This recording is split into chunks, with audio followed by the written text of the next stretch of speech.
Mahigit 30 milyong turista inaasahan daw ng DOT ngayong Semana Santa. Brigada Jigo Custodio, ibrigada mo! Brigada Live Report.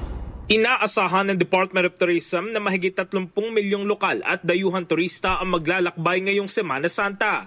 Dahil dito, naka-activate na ang mga Regional Operations Center ng ahensya para masiguro ang maayos sa daloy ng mga turista sa mga pangunahing destinasyon.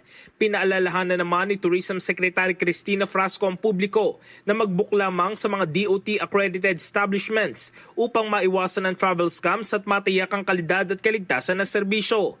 Kabilang sa mga top destinations ngayong Semana Santa, ang Cebu, Bohol, Boracay, Palawan, Siargao, Baguio, Batangas, Ilocos, Pampanga, Pangasinan at Puerto Galera. Potok din ang mga bagong destinasyon tulad ng Camiguin, Siquijor at Cagayan de Oro. Sa Maynila naman, inaasahang aabot sa 2.4 milyon ang bibisita sa Intramuros ngayong taon.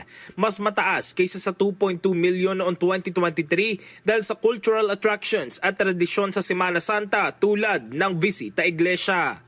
In the heart of changing lives, ako si Brigada Jigo Custodio ng 105.1 Brigada News of Manila, The Music News Authority. Ang bahaging ito ay hatid sa atin ng Fast Relax. Tanggal ang sakit, ora mismo.